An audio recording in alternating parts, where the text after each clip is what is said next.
sentado no trono, como nós vimos no capítulo 4, eles adoravam aquele que estava sentado no trono, porque reconhecem que Ele é o Criador de todas as coisas. Mas agora nós temos também o Cordeiro como alvo de adoração, e o texto bíblico é claro: aquele que está sentado no trono, e ao Cordeiro seja o louvor, e a honra, e a glória, e o domínio, pelos séculos dos séculos. E os 4 seres viventes respondiam: amém. Também os anciãos, eles se prostraram e eles adoraram. A pergunta a ser respondida é: por que um cordeiro entra como alvo de adoração? Porque o homem rebelou-se contra o seu Criador. Ele pecou, ele falhou, ele desobedeceu. Isso trouxe consequências para a sua própria existência, para a própria criação. Mas o Cordeiro é a resposta graciosa que Deus deu à desobediência do homem. O Cordeiro é a resposta graciosa àquilo que o homem fez quando pecou, trazendo consequências para si, trazendo consequências para toda a criação. O Cordeiro é o meio pelo qual Deus está endireitando todas as coisas. O Cordeiro é o meio pelo qual Deus está nos levando de novo para o lugar da presença. O Cordeiro é o meio através do qual Ele está nos tirando da escravidão. É por isso que a Bíblia usa diversos ou diferentes termos para descrever a nós hoje nessa nova aliança: justificados, regenerados, redimidos, reconciliados. Tudo isso diz respeito àquilo que Deus fez por intermédio do Cordeiro. Nós éramos inimigos, hoje não mais inimigos. Hoje somos concidadãos dos santos, somos membros da família de Deus. Hoje nós que não tínhamos relacionamento, quando Adão peca, quem se lembra? Adão, cadê você? Adão responde: eu tive medo, me escondi, porque estava nu, tive medo e me escondi. Mas a Bíblia diz que por meio do Cordeiro, 1 Pedro 3, verso 18, Pedro diz que o justo morreu pelos injustos para nos conduzir a Deus. Lá no Éden, Deus cobre a nudez de Adão e Eva e diz: você vai se aproximar, porque eu vou providenciar as vestes, eu vou cobrir a sua nudez e vou dizer para você: você pode se achegar de novo ao lugar da presença. Na nova aliança, não foi o sangue de um animal, foi o sangue do inocente Jesus, foi o precioso sangue de Jesus que foi derramado. Esse Cordeiro esse Cordeiro perfeito, sem defeito, sem mácula, esse sangue foi derramado. Pedro diz, 1 Pedro 3,18, o justo morreu pelos injustos para nos conduzir a Deus. Olha a imagem, olha que perfeição da imagem. Lá no Éden, a tipologia, o sangue de um animal. O homem vai poder se achegar. Por que o homem tem medo? Porque ele está nu. A Bíblia diz: porque estava nu, tive medo e me escondi. A nudez reflete o homem consciente de que seu pecado comprometeu sua relação com Deus. Ele não pode se aproximar. O que Deus faz? Deus faz vestimentas de pele. Deus cobre a nudez do homem e diz para o homem: você vai poder se achegar de novo. Na nova aliança foi o Cordeiro, o justo que morreu pelos injustos para nos conduzir a Deus. Por que um cordeiro entra como alvo de adoração? Porque o cordeiro é o meio pelo qual Deus está nos resgatando. Deus está resgatando toda a sua criação. Isso está acontecendo em parcelas. Hoje, no tempo presente, há um lugar de comunhão, relacionamento restaurado entre o homem e Deus. A Bíblia nos descreve como reconciliados. Mas isso não é o fim de tudo.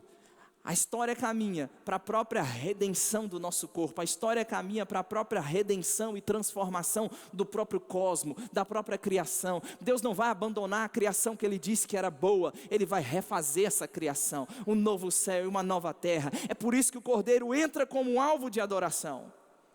Agora vamos lá, eu não sei se eu já te dei motivos suficientes para você voltar sua adoração a Deus como Criador, como Redentor.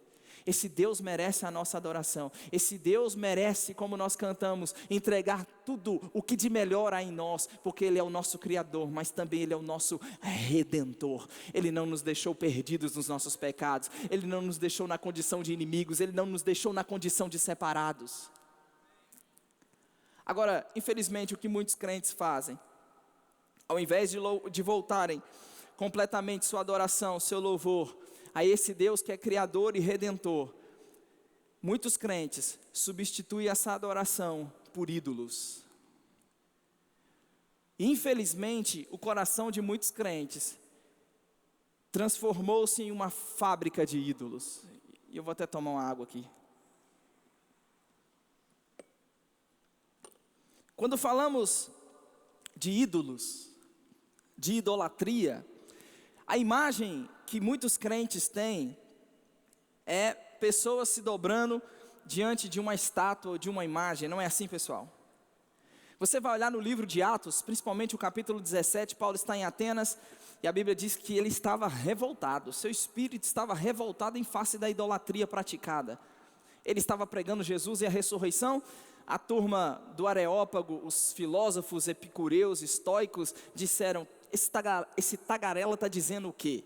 Levaram ele até o Areópago, e você conhece a história, Atos capítulo 17, a partir do altar ao Deus desconhecido, ele anuncia o nosso Deus, esse Deus que é criador, esse Deus que nele nós nos movemos e existimos, esse Deus que fez todas as coisas, e a partir desse altar ele prega, não só esse Deus criador, mas também o Deus redentor, que notifica hoje aos homens que se arrependam.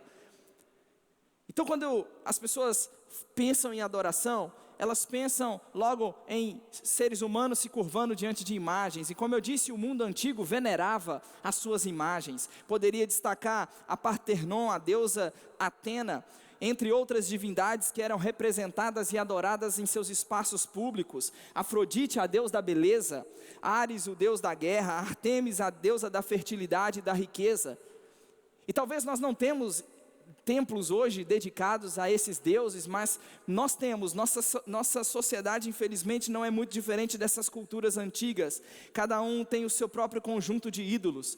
Nossos templos hoje podem ser as torres empresariais, os spas, as academias, os estúdios, os estádios, deuses da beleza, do dinheiro que assumiram proporções em nossa vida individual e em nossa sociedade. Por exemplo, pode ser que hoje, na nossa realidade, ninguém se dobre diante de Afrodite, mas muitas jovens são levadas à depressão e a disfunções alimentares por preocupação excessiva ou quase que obsessiva com a imagem. Está tão quieto, tão silencioso.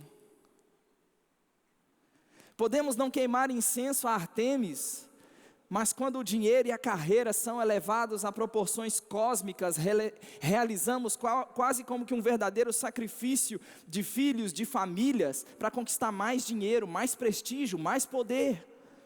Muitas vezes o nosso coração está exatamente como o Areópago ateniense de Atos 17, mas os deuses são diferentes.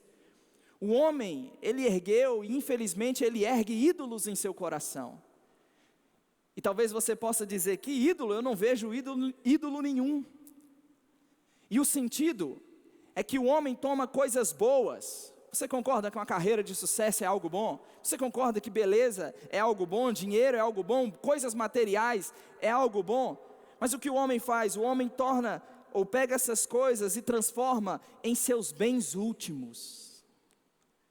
Nós as divinizamos, porque acreditamos que essas coisas podem nos dar significado, proteção, segurança, se nós as alcançarmos. O que é um ídolo? O que é um Deus ou um falso Deus? Um ídolo é qualquer coisa que seja mais importante do que Deus na vida de alguém. Um ídolo é qualquer coisa que absorva o meu coração e a minha imaginação mais do que Deus. Um ídolo, um falso Deus é qualquer coisa que seja tão central ou tão essencial na vida de um ser humano que, se por um acaso vier a perder, achará difícil continuar vivendo. Um ídolo, ele tem uma posição de controle tão grande no coração de alguém, que essa pessoa é capaz de gastar tudo com ele: paixão, energia, recursos financeiros, emocionais, sem pensar duas vezes. Como eu disse, pode ser família, negócios, carreira, dinheiro, conquistas. Aquela aclamação da crítica. Olha para Abraão, Deus disse que daria a ele um filho. Inicialmente ele tentou por um meio que não era o divino, Agar. E na sua velhice a promessa se cumpre, e então ele tem um filho na sua velhice. Mas se você ler cuidadosamente o Gênesis, você vai ver que Abraão transformou Isaac na coisa mais preciosa da sua vida. Em Gênesis 22, quando Deus vai pedir a Abraão, Isaac, ele diz: toma teu filho, teu único filho, o filho a quem você ama. Deus não queria o menino, Deus queria que o menino não fosse um ídolo, um Deus no coração de Abraão. Tanto é que o menino não foi sacrificado, e você conhece o texto. Quem está comigo nessa noite? Um ídolo é qualquer coisa que você e eu, nós olhamos e no fundo do nosso coração nós afirmamos: se eu tiver isso, eu sentirei que a minha vida tem sentido, então saberei que eu tenho valor, estarei seguro em uma posição de importância. E a melhor forma de descrever isso é adoração. Um ídolo é aquilo que nós adoramos. O que é adorar? Adorar significa literalmente apreciar o valor de algo ou de alguém. Significa reconhecer ou declarar que algo ou alguém é digno de louvor. Significa elogiar algo ou alguém tão superior que a única coisa a ser feita é reconhecer o seu valor e celebrá-lo. O que é um ídolo? Um ídolo é qualquer coisa que tenha mais o coração do homem do que o próprio Deus. E eu fico pensando na minha própria caminhada, em quantas coisas eu transformei em ídolos na minha vida. Quantas coisas que eu pensava, quando eu pensava naquilo, aquilo me fascinava, mais do que propriamente o Senhor, mais do que propriamente as coisas espirituais, mais do que propriamente a vida com Deus. Uma época da minha vida, o futebol assumiu proporções, quase se transformou, chegou até, acredito, em um certo momento, em um Deus na minha vida. Eu cresci numa cidade onde isso é muito latente. Eu sou de Belo Horizonte, lá a rivalidade é muito grande, Cruzeiro e Atlético.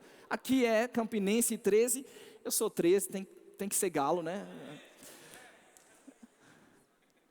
E eu cresci nesse ambiente, onde o futebol era idolatrado, venerado. Eu lembro, no ano de 2009 eu estava fazendo rema, meu primeiro ano de rema. Eu fiz um propósito naquele ano, de ir em todos os jogos do Campeonato Brasileiro do Atlético em Belo Horizonte. De ir no Mineirão em todos os jogos do Campeonato Brasileiro. 38 rodadas, metade disso é dentro de casa, a outra metade é fora. Eu lembro até hoje que em 2019, o Atlético precisava, faltavam 5 jogos, 3 em casa, 2 fora. Desses 3 em casa, era só ele ganhar os 3 em casa para ser campeão. Ele perde para o Flamengo em casa, ele perde para o Curitiba no Couto Pereira, ele perde para o Internacional em casa, ele perde para o Palmeiras no Parque Antártica, ele perde para o Corinthians em Belo Horizonte. E parecia que a minha vida tinha acabado. Estou falando de um ídolo no meu coração. Eu tinha que pregar às 7 horas da noite em uma igreja, eu ia para o estádio de futebol com o terno e a Bíblia no porta-mala do carro. Para sair 6 horas do estádio, rápido, para onde eu tinha que pregar. Isso se transformou em um Deus na minha vida. Quando eu casei, nós temos uma prática lá em casa, que quando nós nos assentamos na mesa para fazer as refeições, é sem telefone, sem televisão. Quando vamos deitar, é sem televisão no quarto e sem telefone. E se a Willa está com sono, ela quer deitar, eu posso estar aceso, acordado, eu vou deitar juntamente com ela, porque nós fizemos um acordo de nos deitarmos juntos. Era Campeonato Brasileiro, era Libertadores, jogo 9h30, acaba lá perto de 11h30 da noite, e ela queria dormir, pensa no problema que eu deitava para dormir, mas o foninho estava aqui no ouvido. E eu não conseguia perceber, eu estava cego. Isso havia se transformado em um Deus na minha vida. Falava comigo que ia tirar de mim aquilo. Irmãos, era comprar briga na certa. Uma irritação que eu não sabia de onde vinha. Eu não pensava nem na hipótese de poder tirar isso. Um Deus. As pessoas falavam assim: você é irreconhecível no estádio. Saía gol, abraçava todo mundo, gritava. E para o Senhor, tá tudo bem. Vamos lá, eu estou falando de mim, tá bom? A minha experiência. Algo que absorvia mais o meu coração do que o próprio Senhor, do que propriamente as coisas espirituais. Em momentos muitas vezes de música, que coisa chata. Vamos embora para a palavra logo, vamos? Estou falando da minha experiência. Algum evento, algo específico, não tinha aquela mesma, eu não tinha aquela mesma disposição. E olha, pregador, não tinha aquela mesma disposição, aquele mesmo prazer, quando se falava que era o estádio de futebol, quando se falava que era. Eu poderia mencionar outros exemplos. E eu passei pela mesma experiência que Abraão. Vamos sacrificar esse ídolo? E eu passei um ano inteiro, no ano passado, um ano inteiro, sem assistir futebol, sem ir a estádio. E eu descobri que eu consigo viver sem isso.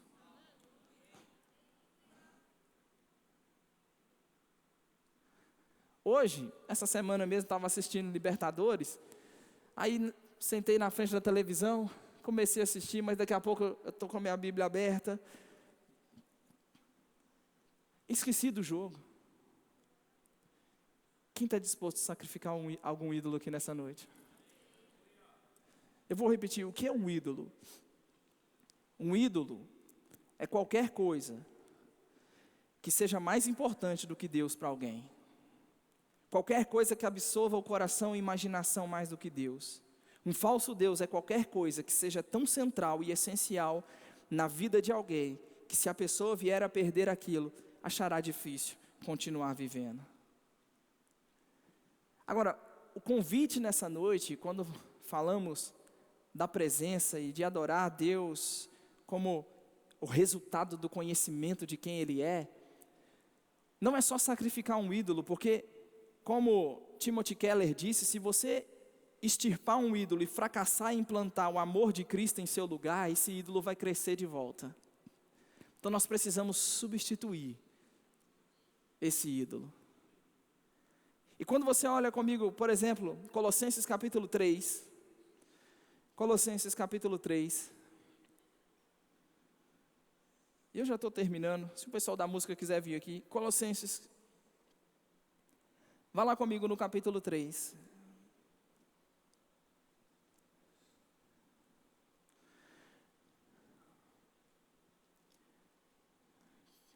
A Bíblia diz no verso 5. Colossenses 3, verso 5 diz: fazei, pois, morrer a vossa natureza terrena. E o que precisa fazer morrer da natureza terrena? Paulo diz: prostituição, impureza, lascívia, desejo maligno e avareza, que é a idolatria. Uma forma de idolatria é a avareza. O que é avareza? É alguém que o dinheiro assumiu proporções de senhorio no coração daquela pessoa. Eu preciso fazer morrer a natureza terrena? Preciso, mas também não somente isso. Capítulo 3, ainda no verso 1, volta um pouco antes aí, ele diz: portanto, se fostes ressuscitados juntamente com Cristo. Quantos foram ressuscitados juntamente com Cristo? Ele diz: buscai as coisas lá do alto, onde Cristo vive, assentado à direita de Deus. Pensai nas coisas lá do alto, e não nas que são daqui da terra, porque morrestes, e a vossa vida está oculta juntamente com Deus em Cristo. Irmão, se tem algo que realmente vale a pena, é o que Paulo está dizendo. É nós pensarmos nas coisas do alto. É nós buscarmos as coisas do alto. Não podemos apenas nos arrepender da idolatria. Nós precisamos olhar para Ele. E quando eu digo olhar para Ele, é você olhar para o Deus que se revela nas Escrituras. E principalmente o Deus que se revelou de forma progressiva e que atingiu seu ápice na pessoa de Jesus Cristo. Quem é esse Deus? É esse Deus que se revelou na pessoa de Jesus Cristo. É você olhar para Ele tanto, e você se permitir ser tão fascinado pelo que Ele é, pelo que Ele fez por você. Quem Ele é? Quem esse Cristo é? Ele não é como esse ídolo que muitas vezes nós permitimos. Seu altar está estabelecido em nossos corações. Esse Cristo nos redimiu, esse Cristo nos lavou, esse Cristo nos substituiu, esse Cristo, Ele se entregou no meu e no seu lugar. Esse Cristo é Deus. Esse Cristo, Paulo vai dizer no capítulo 1, Ele é antes de todas as coisas. Esse Cristo, nele tudo subsiste. Nele habita, e vamos ler essa escritura, é tão inspiradora. Capítulo 1, no verso 13. Ele diz: Ele nos libertou do império das trevas e nos transportou para o reino do Filho do seu amor, no qual nós temos a redenção, a remissão dos nossos pecados. Aí Paulo, quase que numa explosão de louvor a Cristo, ele começa dizendo: este é a imagem do Deus invisível, o primogênito de toda a criação, pois nele foram criadas todas as coisas, nos céus e sobre a terra, as visíveis e as invisíveis, sejam tronos, sejam soberanias, quer principados, quer potestades, tudo foi criado por meio dele e para ele. Ele é antes de todas as coisas, nele tudo subsiste. Ele é a cabeça do corpo da igreja, ele é o princípio, o primogênito de entre os mortos, para em todas as coisas ter a primazia, porque aprouve a Deus que nele residisse toda a plenitude, e que, havendo feito a paz pelo sangue da sua cruz, por meio dele, reconciliasse consigo mesmo todas as coisas, quer sobre a terra, quer nos céus.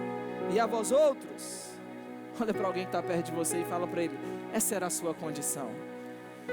E a vós outros, que outrora, no passado, essa era a nossa condição, éramos estranhos, inimigos no entendimento pelas nossas obras malignas. Agora, porém, nos reconciliou no corpo da sua carne, mediante a sua morte, para apresentar-vos perante ele santos e inculpáveis e irrepreensíveis. Se é que permaneceis na fé, quantos permanecerão na fé aqui? Alicerçados, firmes, não vos deixando afastar da esperança do Evangelho, como ouvistes que foi pregado a toda criatura debaixo do céu, do qual eu, Paulo, você pode colocar seu nome aqui, eu me tornei um ministro, você se tornou um ministro desse Evangelho. Eu preciso olhar para uma declaração como essa, eu preciso olhar para isso, eu preciso, irmãos, permitir que isso consuma meu coração. Sabe a mesma satisfação e prazer e realização que um ídolo ou um falso Deus promove em nós? Nós precisamos permitir que Cristo e as coisas espirituais também promovam isso em nós. Sabe, irmãos, nós não vamos de forma alguma crescer em níveis maiores de comunhão e relacionamento com Deus, se nós permitirmos que coisas concorram com o senhorio do Senhor no nosso coração. O que é um ídolo que eu e você precisamos sacrificar nessa noite? Eu e você sabemos, você sabe. Por qual razão e propósito sacrificar esse ídolo? Para que nada seja mais importante do que ele, para que nada tenha a nossa devoção, a nossa adoração, para que nada nos atraia mais do que ele. Quem está comigo nessa noite? Você recebe essa palavra? Nós não vamos permitir que nada, irmãos, eu tomei essa decisão, nada vai ser mais importante do que ele. Fica em pé comigo. É por isso que eu disse que esqueci o nome dela, Emily. Por isso que eu disse que a Emily tinha que continuar. Está muito inspirada e está bem no tom dessa noite. Você tem motivos para adorar Ele, como a gente diz lá em Minas, de com força nessa noite? Se você não tem motivos, por um momento pense nesse Deus Criador. Agora, pense nesse Deus Criador e pensa na criação. Olha para essa criação e por mais que ela caída não consiga refletir, transmitir toda a sua beleza em toda a sua intensidade, mesmo caída, eu olho para a criação e é tão fascinante. Só um ser inteligente, capaz de produzir tudo isso. Mas se olhar para a criação ainda não é motivo suficiente para adorá-lo, olha para a redenção. Olha para quem você é hoje nele, uma nova criatura, reconciliado, embaixador, ministro da reconciliação, conduzido de novo para um lugar de comunhão. Irmãos, nós temos motivos para adorá-lo. Esquece alguém que está perto de você, esquece por um momento, nós temos ali alguns minutos, e que nada seja mais importante que ele. Cristo, nada, nada, nada. O Senhor é o nosso Deus, é Senhor, e nada, nenhum falso Deus vai assumir um lugar de senhorio, tendo nossa atenção, tendo nossas emoções, tendo nossa entrega mais do que o Senhor. Há coisas que vale a pena sim investirmos nelas, coisas boas, lícitas, mas nenhuma dessas coisas vai assumir proporções de senhorio em nossos corações. Não, pelo contrário, declaramos nessa noite o Senhor como Senhor e dono das nossas vidas. O Senhor como Senhor e dono das nossas vidas. Que haja nessa noite em corações sacrifícios de ídolos, derrubar de altares e de falsos deuses que promovem falsa segurança, falsa fidelidade, falsa realização.